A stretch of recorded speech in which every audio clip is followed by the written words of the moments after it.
आज हम हिंदी की आंसर की लेकर आए हैं। नमस्कार दोस्तों, मैं धर्मेंद्र वर्मा। जैसा कि आप सभी को पता है कि रीट की एग्ज़ाम हो रही है, जिसमें फर्स्ट शिफ्ट कंप्लीट हो चुकी है, जिसमें रीट का जो लेवल सेकंड है उसका पेपर हो चुका है। उसी को देखते हुए बाल विकास एवं शिक्षा शास्त्र की जो आंसर की है वीडियो बनाकर अपलोड कर दी है। यदि नहीं देखी है तो देख लीजिएगा। ये सेकंड वीडियो है जिसमें आपको हिंदी के आंसर की बताई जाएगी, हिंदी के आंसर बताए जाएंगे। अपना जो पेपर है वो सामने रखिए, मिलान कीजिए और अंत में हमें जरूर बताइएगा कि आज का जो पेपर है उसमें आपको कितने नंबर आ रहे हैं हिंदी में। तो शुरुआत करते हैं। हमारा पहला प्रश्न है, यदि आपको वीडियो पसंद आ रहा हो तो लाइक कर दीजिएगा, शेयर कर दीजिएगा और चैनल को सब्सक्राइब कर लीजिएगा। तो पहला प्रश्न है हमारा, निम्नलिखित में से कौन सा शिक्षा शास्त्री पढ़ाने से पहले लिखना सिखाने के पक्ष में है? हेलन पार्कहट से है, किलपैट्रिक है, स्टीवेसन है या फिर मारिया मॉन्टेसरी है? राइट आंसर आपका क्या होगा यहाँ पर? मारिया मॉन्टेसरी। फोर्थ वाला विकल्प आपका सही होगा।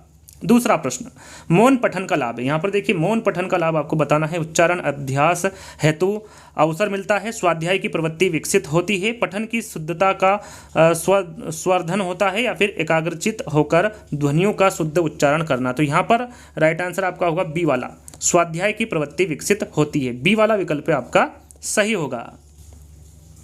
बुलेटिन बोर्ड है, जो बुलेटिन बोर्ड है वो श्रव्य सामग्री है, दृश्य सामग्री है, आयामी सामग्री है या फिर कोमल सामग्री है? तो बुलेटिन बोर्ड के बारे में पूछा गया था, तो राइट आंसर आपका होगा दृश्य सामग्री। बी वाला विकल्प आपका सही होगा। सीसीई में व्यापकता का आशय निम्नांकित में से नहीं है। प्रश्न को ध्यान से पढ़ना है, नेगेटिव प्रश्न पूछा गया है। विषयों की व्यापकता, उपकरणों की व्यापकता, दायरे की व्यापकता या फिर प्रश्नों की व्यापकता? राइट आंसर आपका होगा यहाँ पर दायरे की व्यापकता। तीसरा वाला विकल्प आपका सही होगा। वर्तनी की विधिवत शिक्षा का ज्ञान किस स्तर पर होना चाहिए? प्राथमिक स्तर पर, उच्च प्राथमिक स्तर पर, माध्यमिक स्तर पर या फिर उच्च माध्यमिक स्तर पर? 35 का आंसर होगा आपका प्राथमिक स्तर पर। वर्तनी की विविधता शिक्षा का ज्ञान प्राथमिक स्तर पर होना चाहिए। वाक्य के मुख्यतः कितने अंग होते हैं? 1, 2, 3 या फिर 4? तो वाक्य के मुख्य अंग पूछे गए थे, तो कितने होते हैं? 2 होते हैं। वस्तु की पूर्ति की तुलना में मांग अधिक आशय की लोकोक्ति आपको बताना है क्या होगी? 1 अनार 100 बीमार, आधा तीतर आधा बटेर, ऊंची दुकान फीके पकवान या फिर 9 कनौजिया 13 कूल्हे? तो यहाँ पर राइट आंसर आपका होगा 1 अनार 100 बीमार।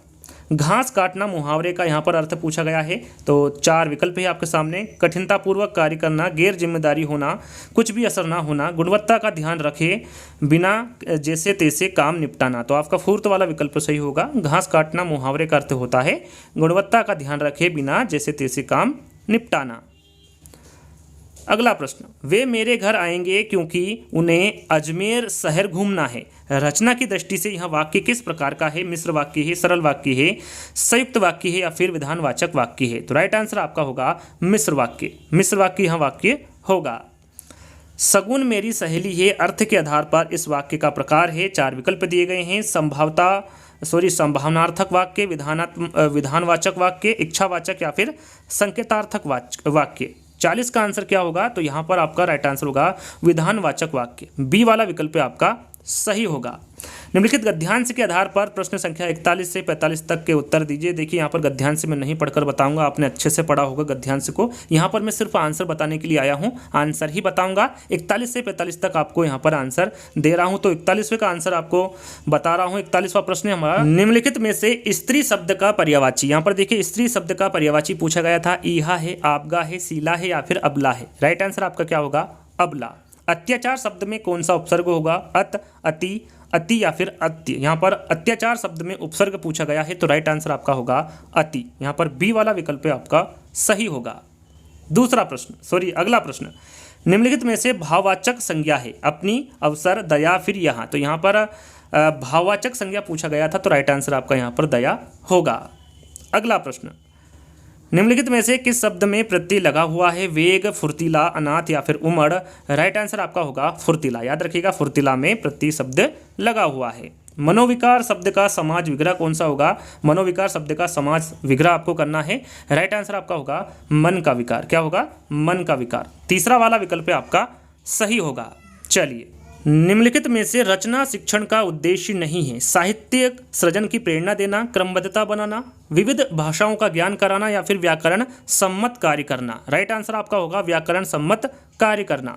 अभिक्रमित अनुदेशन विधि के सिद्धांत में सम्मिलित है स्वगति का सिद्धांत, परगति का सिद्धांत, समूह गति का सिद्धांत या फिर कक्षीय एकता का सिद्धांत? यहाँ पर राइट आंसर होगा स्वगति का सिद्धांत।